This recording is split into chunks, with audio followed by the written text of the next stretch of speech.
समस्त देशवासियों को डॉक्टर एम.एस. विमल की ओर से सादर अभिवादन और डॉक्टर अंबेडकर जयंती की शुभकामनाएं।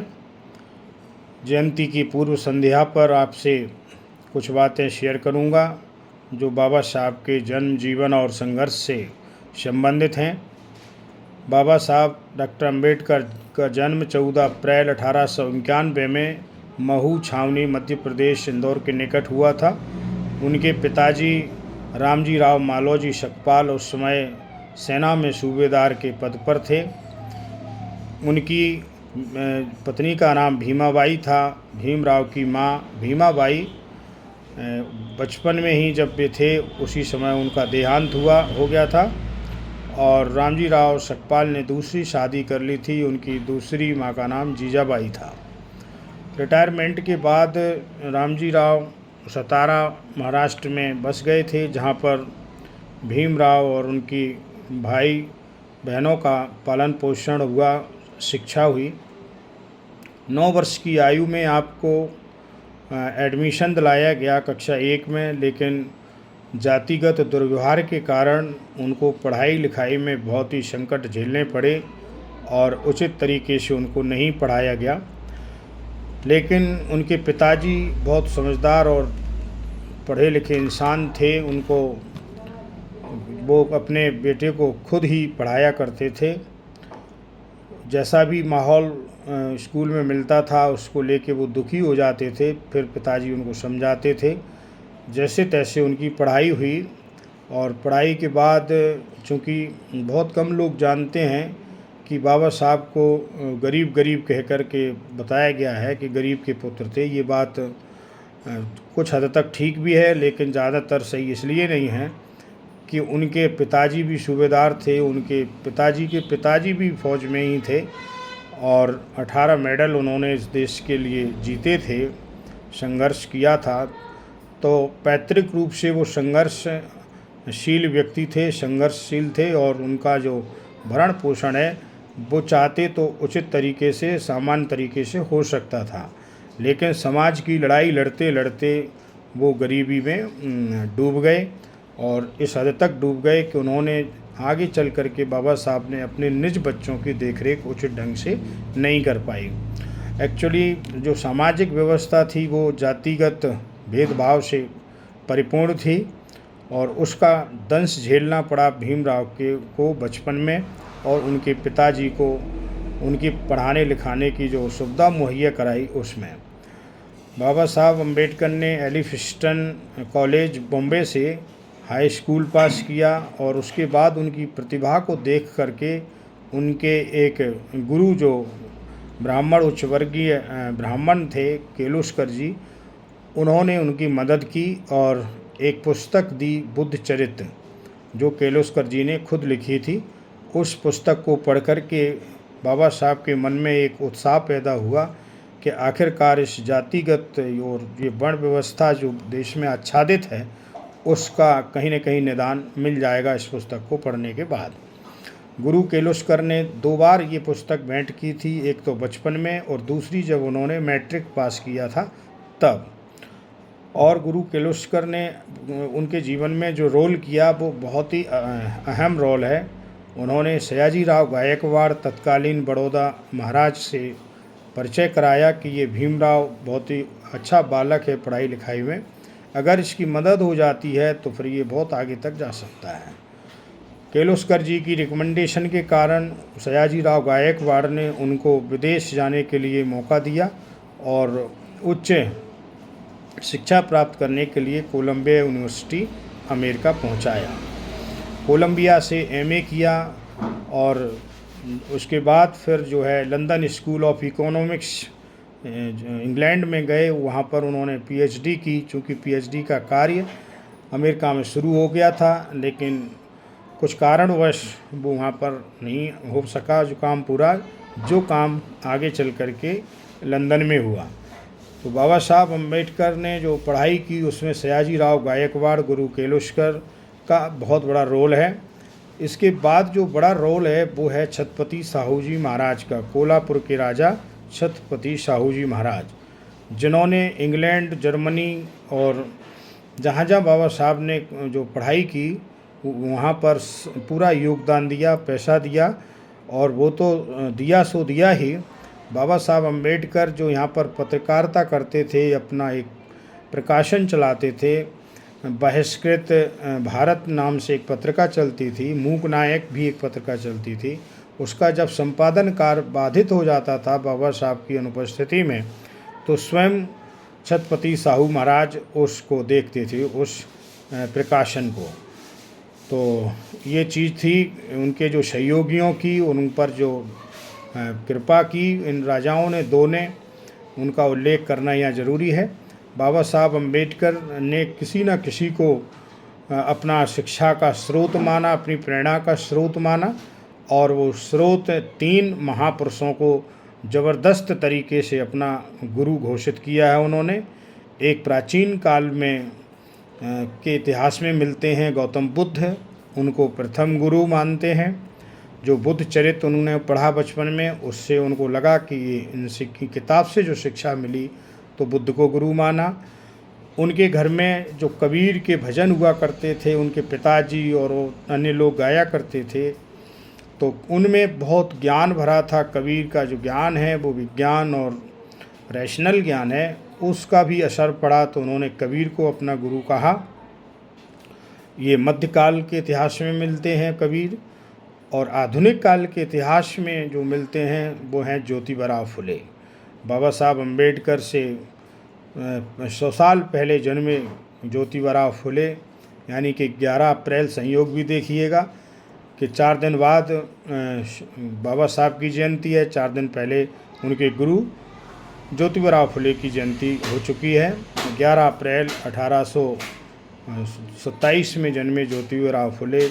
जिस समय उनकी मृत्यु होती है उस समय बाबा साहब का जन्म होता है। तो ये 3 गुरु हैं, बुद्ध, कबीर और ज्योतिबा फुले। अब आप सोच सकते हैं कि इन गुरुओं में कितना काबिलियत रही होगी, कितने ज्ञानवान रहे होंगे, जिनको बाबा साहब ने लिखित रूप से और मौखिक रूप से अपना मेंटर घोषित किया है, अपना गुरु घोषित किया है। बाबा साहब अम्बेडकर को विभिन्न रूपों में पढ़ा जा सकता है, सुना और समझा जा सकता है। एक शिक्षा शास्त्री के रूप में भी प्रोफेसर रहे और सिडनम कॉलेज बम्बई में, और वो चाहते थे कि आजीवन प्रोफेसर ही बने रहें, लेकिन देश के सामाजिक और राजनीतिक हालातों को देख करके उन्होंने देश में दबे कुचले वंचित वर्गों की दुर्दशा देखी, तो उन्होंने उस मन चाहे और पसंदीदा उस प्रोफेसर पद का त्याग किया और सामाजिक कार्यों में कूद पड़े। सामाजिक कार्यों में उन्होंने बहिष्कृत हितकारिणी सभा बनाई और समस्त संगठन पूरे देश में जा करके लोगों को चेताया कि आप बहिष्कृत हो तो बहिष्कृत लोग, जो वंचित लोग हैं, एक साथ खड़े हो जाओ और अपने शोषण के विरुद्ध आवाज़ उठाओ। ज़रूर एक न एक दिन आपको सफलता मिलेगी। सामाजिक आंदोलनों में उन्होंने पूरे पश्चिम से पूर्व, उत्तर से दक्षिण तक अपनी धाक जमाई, काम किया, उनके फॉलोअर्स बने। राजनीति में आए तो रिपब्लिकन पार्टी बनाई। रिपब्लिकन पार्टी में चूँकि वो चुनाव भी लड़े, उस समय चुनाव उनका चिन्ह था, जो आदमी था उनका। फिर संविधान निर्मात्री सभा का गठन जब होना था, उस समय उसमें पहुंचने के लिए भी बाबा साहब ने 2 चुनाव लड़े पर हारे। बाद में तीसरे इलेक्शन में उन्होंने खुलना जैसोर से, जो आजकल बांग्लादेश में है, वहाँ से चुनाव जीता। चूँकि वहाँ पर जोगेंद्र नाथ मंडल चुनाव जीत के आए थे, उन्होंने ज़रूरी समझा कि डॉक्टर अम्बेडकर को संविधान निर्मात्री सभा में जिता के पहुँचाना ज़रूरी है, तो फिर वे वहाँ से रिजाइन किए और बाबा साहब को चुनाव लड़ाया और जिताया भी, तब कहीं संविधान सभा में पहुँचे थे। बाबा साहब ने संविधान सभा में बहुत बड़ा रोल अदा किया है और उस रोल में उन्होंने प्रारूप समिति के अध्यक्ष के रूप में अपना फ़र्ज निभाया और 7 सदस्यीय जो लोग थे उस टीम में थे, उनका कंट्रीब्यूशन, उनके हिस्से का भी काम उन्होंने खुद किया। क्योंकि किसी की कोई मजबूरी रही, कोई विदेश चला गया, एक की डेथ हो गई थी, लिहाजा संपूर्ण दारोमदार जो आया बाबा साहब के कंधों पर आया और 2 वर्ष 11 माह 18 दिन में बाबा साहब अम्बेडकर ने भारत के संविधान की रचना की। इसलिए उन्हें संविधान का शिल्पी, father of constitution of India और संविधान के जनक के रूप में जाना जाता है। बाबा साहब अम्बेडकर को बोधिसत्व के रूप में भी जाना जाता है, क्योंकि बुद्ध से प्रभावित होकर के उन्होंने 14 अक्टूबर 1956 में बौद्ध धर्म ग्रहण किया था, क्योंकि 1932-35 के बीच में उन्होंने एक शपथ ली थी कि हिंदू धर्म में मैं पैदा हुआ, ये मेरे वश की बात नहीं है, पर इसमें रहकर मैं मरूंगा नहीं। बाबा साहब अम्बेडकर आजीवन हिंदू धर्म में संघर्ष करते रहे, उसमें सुधार लाने के लिए।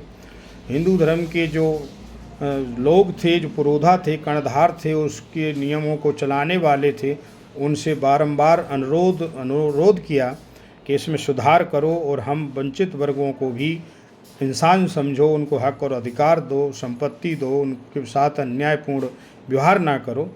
परंतु अपेक्षाकृत परिवर्तन नहीं हो सके, लिहाजा उन्हें एक अच्छे धर्म की तलाश तो थी ही। तो फिर उन्होंने 21 वर्ष सारे धर्मों का अध्ययन किया, जिसमें कोई भी भारतीय धर्म और क्रिश्चियनिटी को भी जोड़ लें तो शेष नहीं बचा, और अंत में ये निर्णय लिया कि बौद्ध धर्म ही सद्धर्म है। बौद्ध धर्म को सद्धर्म समझ करके, मान करके 14 अक्टूबर 1956 को दीक्षा भूमि नागपुर में उन्होंने बौद्ध धर्म आत्मसात किया। उनकी पत्नी शारदा कबीर थी, दूसरी उन्होंने भी किया। उनकी पहली पत्नी भीमाबाई थी, जो उनका निधन हो चुका था। उनके 4 बच्चे भी हुए, निधन हो गया था। एक बेटा बचा, यशवंत राव अम्बेडकर। तो इस प्रकार से जो पारिवारिक बैकग्राउंड भी बीच में बताना ज़रूरी था। तो बाबा साहब ने जिस दिन बौद्ध धर्म स्वीकारा, उस दिन से संकल्प लिया कि शेष जीवन उनका बौद्ध धर्म के प्रचार प्रसार में ही जाएगा। अंतिम समय में वे चूँकि बीमार रहने लगे थे, और अंतिम समय में दी बुद्धा एंड हिज धम्मा नाम की पुस्तक उन्होंने जो पूर्ण की, और 6 दिसंबर 1956 में अंतिम सांस ले ली। बाबा साहब अम्बेडकर मनचाहा काम नहीं कर सके, लेकिन जीते जी उन्होंने कभी भी चैन की सांस नहीं ली। सामाजिक कार्य करते हुए, शैक्षणिक कार्य करते हुए, राजनीतिक कार्य करते हुए, धार्मिक कार्य करते हुए और समाज सुधार के कार्य करते हुए, वे कहते थे कि कोई कहता है देश पहले और धर्म बाद में, कोई कहता है धर्म पहले देश बाद में, लेकिन मैं कहता हूँ देश ही पहले देश ही बाद में। ये बाबा साहब की राष्ट्रभक्ति का पुख्ता प्रमाण है कि देश से बढ़कर के वो उन्हें कोई चीज़ मंजूर नहीं थी। वे कहते थे कि देश और विदेश के बीच में जब बात ठनेगी तो मैं देश के साथ खड़ा हूँ, देश की अस्मिता पर आँच नहीं आने दूँगा, और देश के अंदर जब हमारे लोगों के साथ वाली बात आ पड़ती है तो मैं अपने लोगों के साथ खड़ा हूँ। और जिन लोगों के लिए उन्होंने अपना जीवन न्यौछावर किया, वो सदियों से प्रताड़ना झेल रहे थे, उनको ललकारते हुए बाबा साहब कहते थे कि तुम पृथ्वी पर बोझ हो, और इस हद तक ललकारते थे कि कहते थे कि तुम मर क्यों नहीं जाते। अर्थात उनका जो धारणा थी, ध्येय था, वो ये था कि तुम संघर्ष करो, उठो, जागो, शिक्षित करो, संगठित रहो और संघर्ष करो। इसलिए उनके इस उत्तेजना से, उनके इस प्रेरणा से लोगों के अंदर जान आई, जान फूंकी उन्होंने मरे हुए लोगों में, डरे हुए, सहमे हुए लोगों में। और वे लोग आज जो बढ़े, जिन्होंने जीते जी उनकी बात मान ली, उनकी संतानें आज सुरक्षित हैं और ठीक ठाक जीवन जी रही हैं। जिन्होंने जीते जी उनकी बात नहीं मानी, वे संतानें, उनके जो कहना चाहिए वंशज हैं, निश्चित तौर पर कहीं ना कहीं प्रताड़ित हो रहे हैं। तो ये बाबा साहब का जो सामाजिक और राजनीतिक जो योगदान है, वो ये कि भारत में जब पहली कैबिनेट बनी प्रधानमंत्री पंडित जवाहरलाल नेहरू के नेतृत्व में और राष्ट्रपति डॉक्टर राजेंद्र प्रसाद जी के नेतृत्व में, तो बाबा साहब अम्बेडकर को विधि मंत्री एवं श्रम मंत्री बनाया गया था। लेकिन विधि मंत्री रहने में उनकी रुचि तब ख़त्म हुई जब उनकी मर्ज़ी के अनुसार हिंदू कोड बिल पास नहीं हुआ। वो चाहते थे कि हिंदू समाज में जो महिलाओं की प्रताड़ना है, वो उच्च वर्ण की महिलाओं की हो या निम्न वर्ग की महिलाओं की हो, इनमें सुधार होना चाहिए। उस सुधार पर उन्होंने एक बिल पारित कराना चाहा जिसे हिंदू कोड बिल के नाम से जानते हैं, लेकिन वो नहीं हो सका। लिहाजा जब नहीं हुआ तो उन्होंने अपने पद से इस्तीफ़ा दे दिया। इसलिए उनको जो है बाबा साहब ने जो कुर्बानी दी अपने पद की, ये समझा जा सकता है कि उनके लिए देश समाज कितना महत्वपूर्ण था। आज बाबा साहब के लिए लोग लड़ रहे हैं, कहीं उनके जो विचारों को तोड़ रहे हैं, कहीं मूर्तियां खंडित कर रहे हैं।